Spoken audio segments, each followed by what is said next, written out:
Hey, welcome back. This is the C Space Studio here at CES 2025. I'm James Kotecki, and I'm about to do the only thing I ever want to do, which is talk about delicious candy and snacks with Gülen Bengi, Lead Chief Marketing Officer at Mars and Global Chief Growth Officer, Mars Snacking. We're so grateful that you could join us here in the C Space Studio. And I'm serious, I was really excited about this conversation. And maybe I could first just get your scope of responsibilities within Mars, and maybe just, I mean, people understand Mars has a lot of different components to it, but what your piece of the puzzle is. Of course, of course. So Mars basically has three big businesses. One is snacking, the other one is pet care, and the other one is food and nutrition. So I'm the lead chief marketing officer for the enterprise. Yes. And I also lead growth for the snacking business. And that means I and my brilliant team takes care of brands, our consumers, and our customers. So we are at the C Space Studio always talking about brands. Mars is obviously a collection of very strong, very well-known, very storied brands. So how do you philosophically think about your brands and how that relates to business impact? Yeah, so first of all, I mean, we stand on the shoulders of giants, we say, because we have had generations of fantastic marketers who built our iconic brands. We have more than 10 over billion-dollar brands. People love, as you were talking about, need and want. I love M&M's, for example. Yeah. For example, right? So we talk about building brands for creating growth and creating value for our consumers and communities. And that has two components. One is timeless. So a brand needs to know what it stands for. It needs to be distinct. It needs to be consistent. Its true value to the world should be very clear.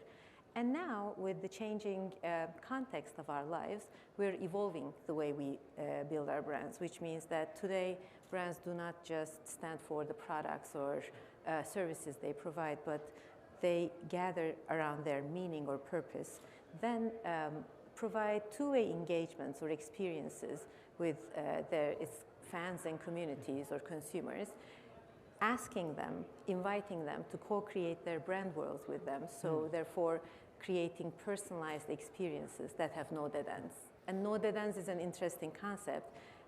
It's basically each experience is relevant to the touch point that the consumer is living in, and we provide the right engagement at the right time, the right offer at every relevant touch point for everyone. Can you say more about what you mean by co-creation and how that manifests? Yeah, so co-creation is basically, we think about our brands as an experience, as a brand world, and we're inviting our consumers. For example, it can be in many things.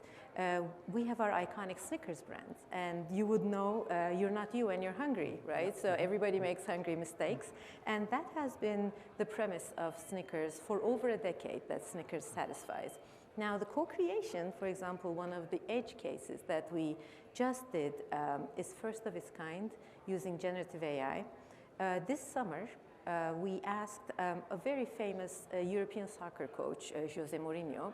We partnered with him to create his generative AI likeness and enabled the soccer fans and Snicker fans to banter with their friends. So if, for example, James, you have a horrible hungry mistake, I would put in WhatsApp actually to Jose Mourinho AI. Hey, James did this during because he was hungry, and he would create a fully personalized roasting for you. Oh, great! And then I would send it to you, and that's a connection that we use, and that's a co-creation in engagement that is between fans. Another type of co-creation is actually in product. We're just launching this month, actually, our first ever gaming brand, which is called the Respawn, together joint venture with the famous gaming lifestyle brand Razer. Yes. And we, in fact, that brand and its products are created by gamers for gamers. So what we do is we invite gamers into an arena, and our R&D team is there with the products and packaging. So while they game, while they play, they show or they taste, and they say, oh, this is too small, too big, it's sticky, I can't open it with one hand, or it's distracting, you know, everything that they talk about. And we iterate the products, and we launch the co-created product. Of course, the community, the gaming community loves it because it's by them, for them, with the deep insights that they have. And that's totally different than just getting some gamers, but sitting them around some nondescript conference room table and just kind of asking them for their opinions in that static environment. Absolutely, absolutely. And the small insights are so important. When you're gaming, what do you think about? Like focus or energy, right? Yeah. You'll be in the game. But in fact, one of the insights was the gamers, after 3-4 hours of gaming, they couldn't really wind down and go to sleep. So that made us add an offer to our portfolio that has relaxing and unwinding. It's a brilliant mint. And that sort of in-the-moment insights make the brand rich and authentic. And have you found that leveraging AI in the way that you're talking about and leveraging these cutting edge technologies, are you finding that you need to tread carefully? Are customers really embracing these things? And how do you make sure that you're kind of doing it in the right way? Yeah, it depends on how you use it, right? So the Snickers example, for instance, when we look at the generative AI edge case, which is like first of its kind, you have to be, first of all, understand what is the problem you're trying to solve. And this one was the connection and fan co-creation or human co-creation and connection. Then we ask ourselves, can we do it? Can we do it safely? And does it work, right? Is it better than the common or the proven methods?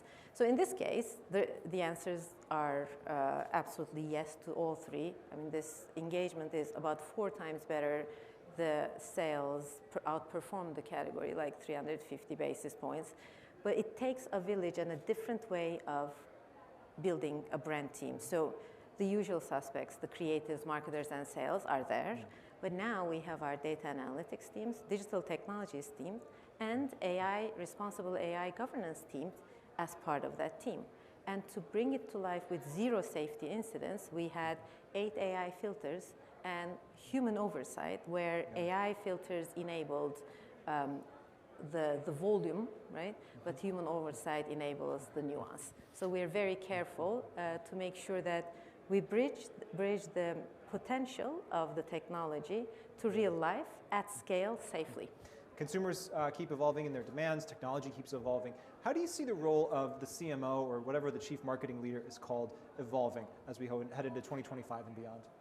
Yeah, we're talking about growth, right? So we build iconic brands for creating growth and value creation.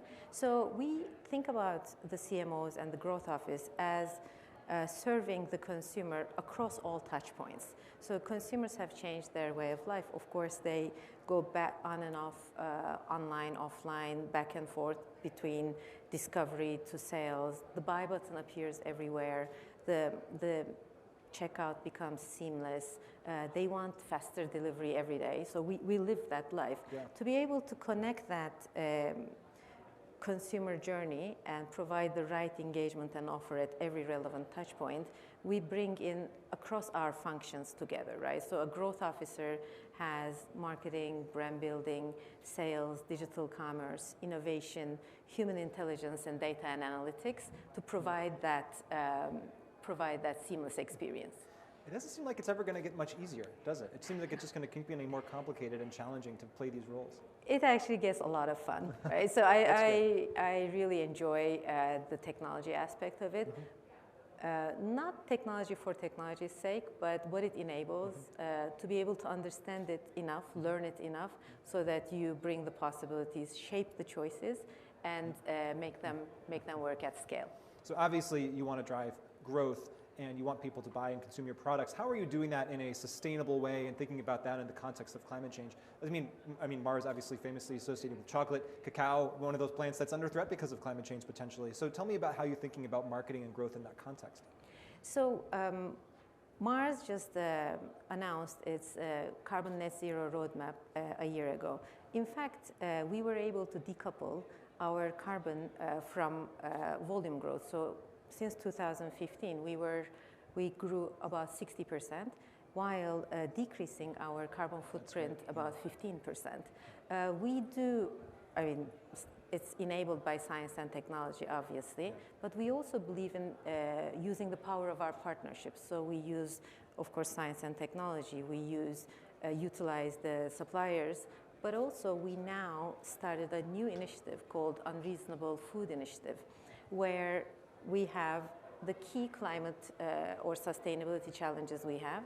And the Unreasonable Group, our partner in this initiative, scours the world for entrepreneurs who have breakthrough technology, in technology or in business model that solves these, that are beyond proof of concept and are looking for support and mentoring to scale their technologies. Yeah. So that we just announced our first 14 inaugural cohort, and every year we introduce another about 10 entrepreneurs, which will help us get to carbon net zero by 2050, which will contribute to helping us. When we get to that goal, I'm sure you'll be celebrating with a snack. What's your favorite snack? Oh, I can't pick among my children, but I do love chocolate. Yeah.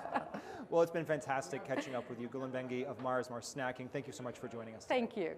And thank you so much for watching. This is the C Space Studio. It's CES 2025, and I'm James Kotecki coming at you with more great conversations just ahead. Stay with us.